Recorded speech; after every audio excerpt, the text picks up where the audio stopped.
everyone, welcome to On Tap. I'm Chris, and I'm not an expert, just a guy who enjoys good beer. Now, in the previous two episodes, parts 1 and 2 on beer from the Horn of Africa, we talked about a number of different breweries located in Ethiopia and Eritrea, along with some, background facts about Ethiopia and Eritrea as countries. We did 2 separate taste tests featuring 4 beers each. But you know what we didn't do? 1 single taste test featuring 8 beers. And that's what we're going to do today to figure out which beer is the best one. Also, the benefit of that is that the next time you go out to Little Ethiopia, or if you live in Ethiopia and you just go out in general, and if so, hi, you can be on the lookout for the beers featured in this episode and pick out maybe which ones fit your style best. Oh, and if you haven't checked out those episodes, links are down below and cards over here, I believe. So anyway, without any further ado, on to the tasting. Now, first up, we do have St. George. I did say that I wanted to mix up the beers that I take out, but I think fact is, St. George beer is really, from what I understand, the beer, the most popular beer in Ethiopia. St. George, the patron saint of the country. It's only respectful, I think, to start with this one. So here goes nothing. St. George beer, see how it compares.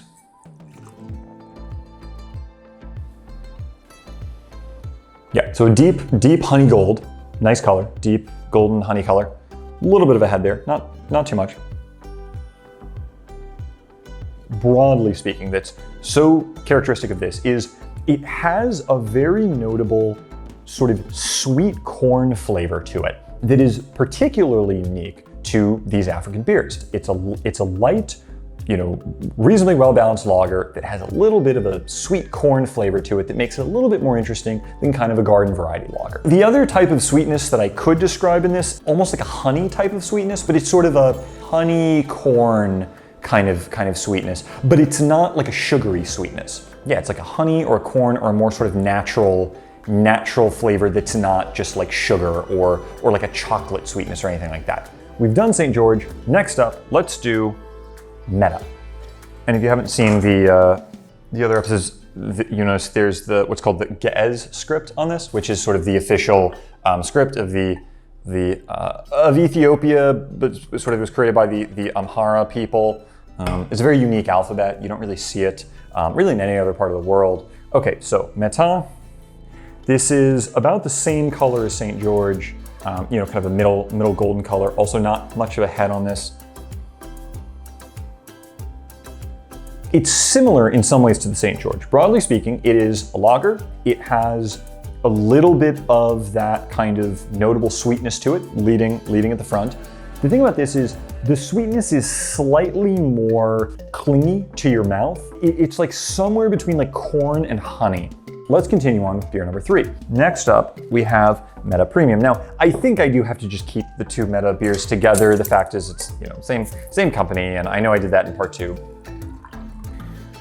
So more sort of an orangey amber color. Yep, still getting that sweet note. That's even more notable with the honey corn sweetness than this one. It's really just if you took that flavor and you just kind of raised it up a little bit more to the point where honestly you're actually almost leaving the territory of a lot of what I often think of as sort of typical like lager flavor, and you're entering this, where sort of, it's light, it's crisp, it's bright, it's easy to drink, and you're entering almost like a very specialized area where it's just like a really notable sweet kind of very particular way kind of beer where just those other lager elements are kind of falling increasingly by the wayside, and the note you're getting is kind of the honey corn flavor. So let's continue on. Beer number 4, which is going to be Harar.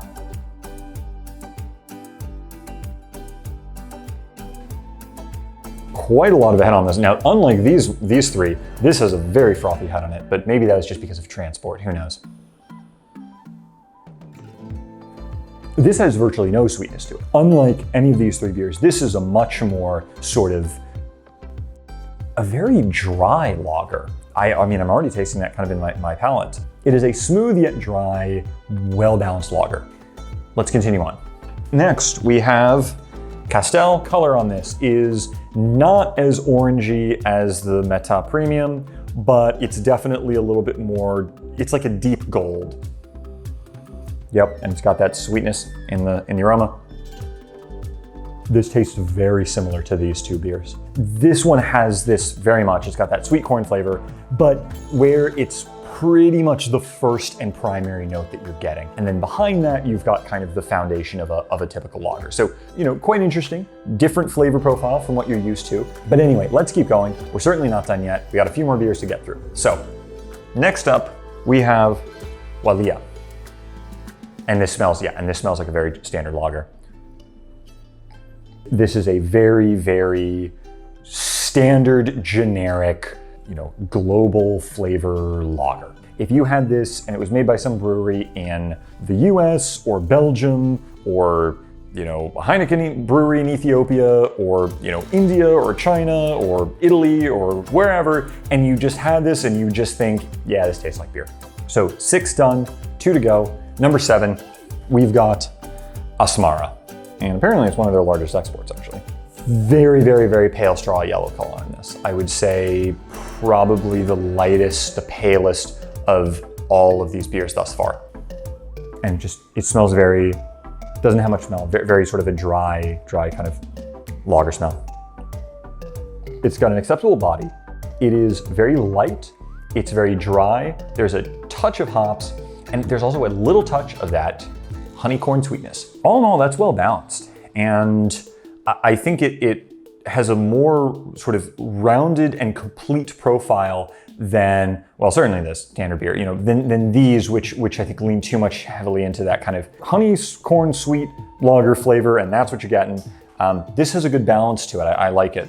So let's get to our last beer of the episode, the Dele Special. And this has sort of the classic lager color to it. That kind of middle of the road, light gold, sunshine yellow. It's definitely in the range of more of the typical lager flavor. It's not in sort of the sweet honeycorn Ethiopian lager category, the same way that these really are. This one is as well, and that this one has maybe a touch of. Yeah, really it's the body, and it's the fact that it doesn't feel sort of like cloyingly sweet, or it's not like clinging to my mouth.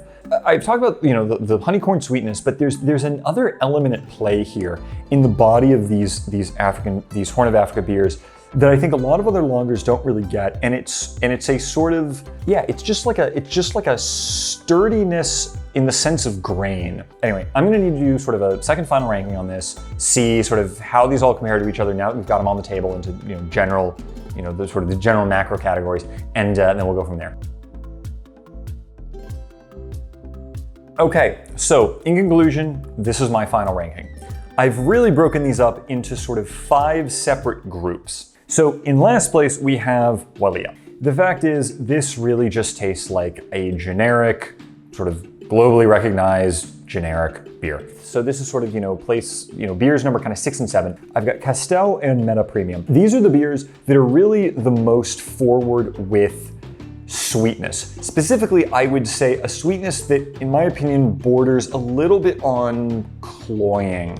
They're certainly interesting, and if you haven't had them before and you want to try a beer that people in the Horn of Africa drink that has a really sweet character to it, a really sweet sort of honeycorn flavor. So these two, I think, they're very similar to each other in that they really lead with this very honeycorn sweetness that one could say maybe does border a little bit on sort of the cloying side. Above them is regular Meta. The thing about this one is, ultimately, I think the Meta is just like these two, if these two were just done a bit better. So the sweetness is still there and it's still very bold, but it kind of follows through in your palate a little bit better. Now these two, very, very similar beers. They really go together and the flavor profiles match up quite a lot. The thing that defines these two beers is they're really not sweet. They're extremely light and they're extremely dry and a little bitter. I think ultimately, for first place, tied for first place, I've got to give it to Asmara and St. George.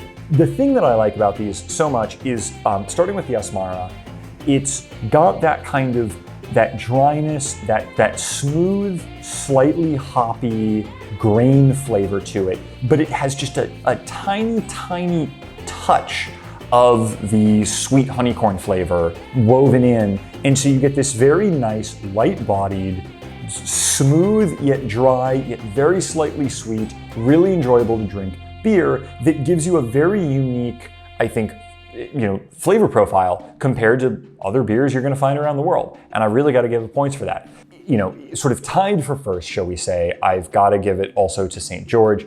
The thing about this is I think it's got the characteristic flavors of a standard lager, but it's just got that nice honeycorn sweetness on top where it's just enough to really set it apart from sort of another typical beer that you might have, while at the same time still having all of those characteristic elements that you know and you like from a classic lager. Also just having sort of a wonderfully, I would say, unique characteristic of the part of the world that it comes from.